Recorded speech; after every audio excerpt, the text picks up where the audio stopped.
नमस्कार दोस्तों, crack the snake channel में आपका एक बार फिर स्वागत है। ये मेरा दूसरा वीडियो है।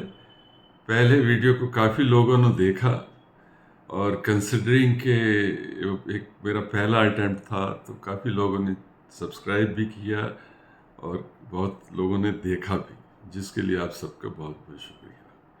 मेरा नाम है विजय, पूरा नाम विजय सेठी। पिछली बार हमने बात की थी पाम ऑयल की, तो उस वीडियो को देखने के बाद कुछ लोगों ने मेरे से बात की है। वो चाहते थे कि हम इसके बारे में कोई डिटेल में बात करें या डिटेल में वो जानना चाहते थे। तो उसके लिए मेरी आपसे रिक्वेस्ट है कि मेरी एक वेबसाइट है जिसका नाम है घरकानमकीन.com। जी हाँ, घरकानमकीन.com। उसमें एक ब्लॉग सेक्शन है। आप इस वेबसाइट पे जाइए, ब्लॉग सेक्शन में जाइए, काफ़ी डिटेल में राइटअप मैंने डाला है वहाँ पे, तो आप वहाँ से पढ़ सकते हैं, ज़्यादा डिटेल में जान सकते हैं इसके बारे में, राइट। इस बार हम बात करेंगे एक दूसरी आइटम की जिसके भी काफ़ी हार्मफुल इफ़ेक्ट्स हैं। इसको मैं तो मिस्टर इंडिया बोलता हूँ। मिस्टर इंडिया इसलिए कि आपको याद होगा एक फिल्म आई थी मिस्टर इंडिया, जिसमें हीरो एक खास तरह का चश्मा पहनता है और वो गायब हो जाता है, यानी कि वो दिखाई नहीं देता। तो ये आइटम भी ऐसी है जो फूड में है लेकिन दिखाई नहीं देती। इन्हें कहते हैं प्रिजर्वेटिव्स। अब ये हर पैकेज फूड में मोर और लेस पाए जाते हैं। सबसे तो पहले जानते हैं कि प्रिजर्वेटिव्स भी दो तरह के होते हैं। एक तो है नेचुरल। अब जो नेचुरल हैं उनमें आप कह सकते हैं कॉमन सॉल्ट, शुगर, आप ग्लूकोज इंक्लूड कर सकते हैं, स्पाइसेस कई तरह के यूज़ कर सकते हैं, विनेगर कह सकते हैं, हनी को भी आप प्रिजर्वेटिव मान सकते हैं कुछ चीज़ों के लिए, और एडिबल वेजिटेबल ऑयल्स। अब ये बहुत कम हार्मफुल है, बहुत कम, और लेकिन इससे शेल्फ लाइफ बहुत ज़्यादा इंक्रीज नहीं शायद होती। दूसरे हैं केमिकली प्रोसेस्ड। तो केमिकली प्रोसेस्ड जो है वो बहुत हार्मफुल है। इस वजह से एक अथॉरिटी है, food safety and standard authority of India, FSSAI, जो ये रेगुलेट करती है कि किसी भी आइटम में, फूड आइटम में, पैकेज फूड आइटम में कौन से प्रिजर्वेटिव डाले जा सकते हैं। इसलिए उन्होंने इनको दो भागों में बांटा है, क्लास 1 और क्लास 2।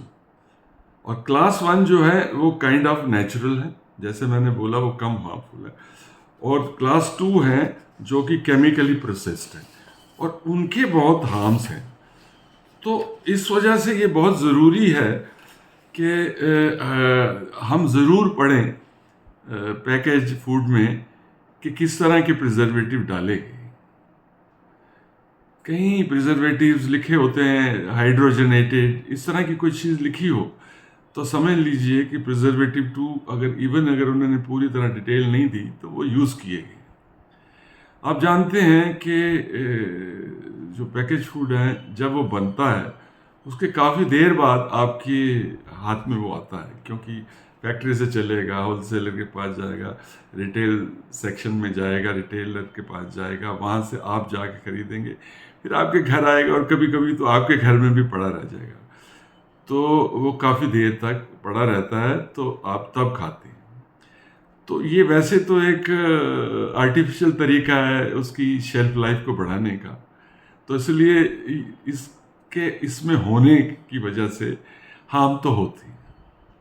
तो मैं अब उन चीज़ों के बारे में बताना चाहता हूँ कि इस तरह के जो क्लास 2 प्रिजर्वेटिव्स खासकर हैं वो उनके हेल्थ इम्पैक्ट के हैं।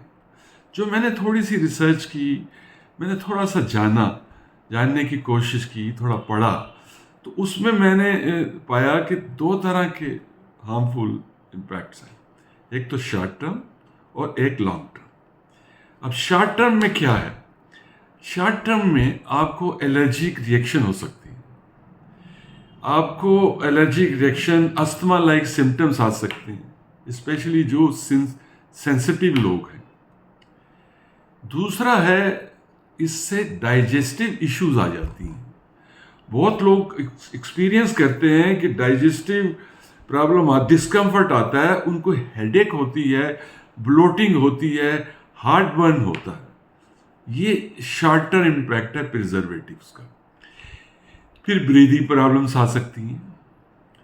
कुछ स्टडी ने ये बताया है कि there is a link between certain additives and hyper active behaviour of children. कई चिल्ड्रन, बच्चे बहुत हाइपर एक्टिव होते हैं, उसमें ये प्रोसेस्ड फूड खाने की वजह से, प्रिजर्वेटिव्स जिसमें होते हैं और ज़्यादा खाने से ये रिएक्शन हो सकता है, हाइपर एक्टिव। और कुछ स्टडी ने तो ये भी बताया है कि बिहेवियरल चेंजेस आ सकते हैं। वो ये बताते हैं कि सर्टेन एडिटिव्स हाइपर एक्टिव कर देते हैं लोगों को, अस्थमा कर देते हैं लोगों को। तो ये है short term breathing problem, behavioural changes, digestive issues, allergic reaction, ये सारे शॉर्ट टर्म। और लॉन्ग टर्म क्या है? लॉन्ग टर्म ज़रा ज़्यादा खतरनाक है। अब बहुत लंबे टाइम तक और अक्सर अगर आप खाते हैं तो ये खतरा बढ़ जाता है। इसमें कैंसर रिस्क बताया गया।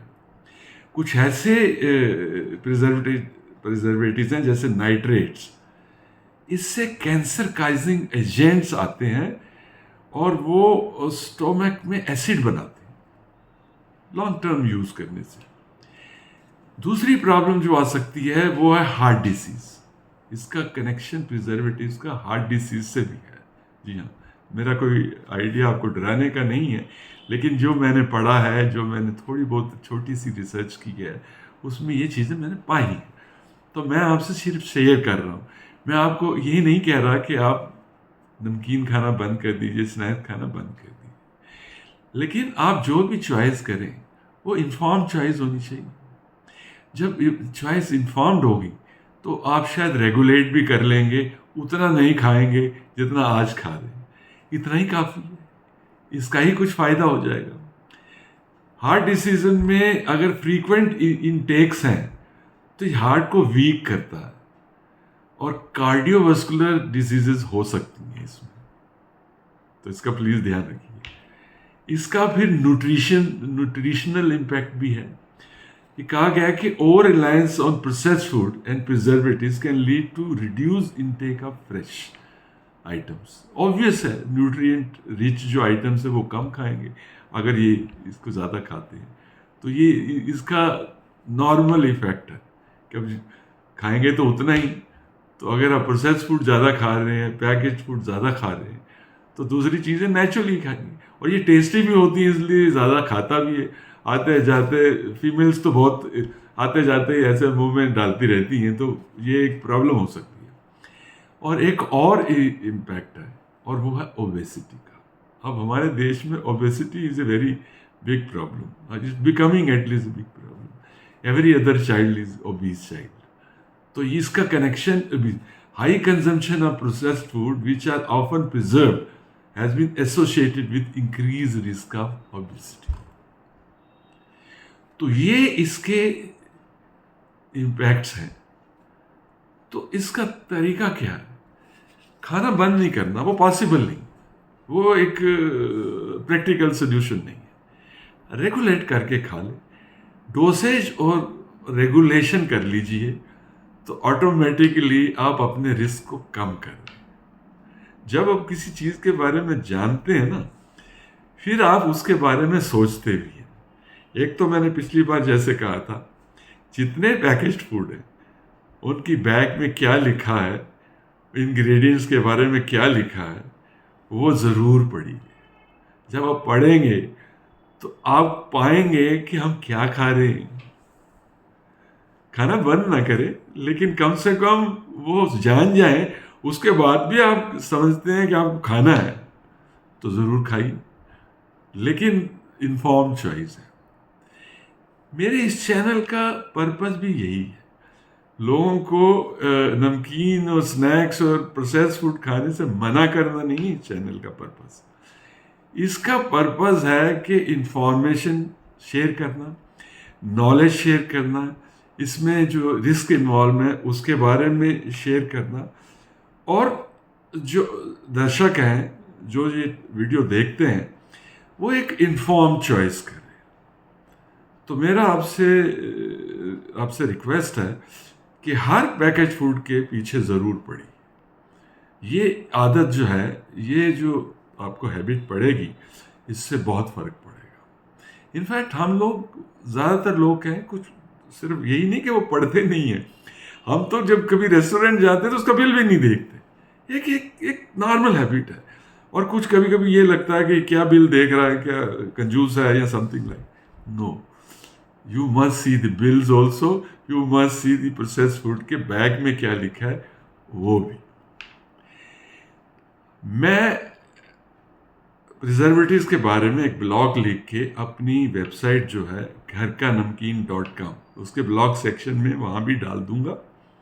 जो डिटेल्स आपको चाहिए वो वहाँ जाके कर सकते हैं, क्योंकि वीडियो बहुत लंबा बनाना ना कोई पसंद नहीं करता, कोई पसंद नहीं करता कि ज़्यादा बोला जाए।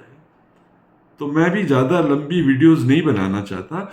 और केमिकल नाम्स बहुत सारे, मैं उसको पढ़ सकता हूँ या याद करके आपको बता सकता हूँ, लेकिन मेरा वो पर्पज़ नहीं है। मोटी मोटी बात करनी है, एक क्या रिस्क इन्वॉल्व है उसके बारे में जानना है, एक इन्फॉर्म चॉइस करनी है और फिर एक्शन लेना।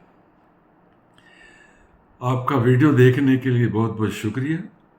आपसे निवेदन है कि इस चैनल को सब्सक्राइब कीजिए, इसको लाइक कीजिए और जितना हो सके अपने दोस्तों यारों के साथ शेयर कीजिए। धन्यवाद। आपका दिन शुभ हो। All the best. Thank you.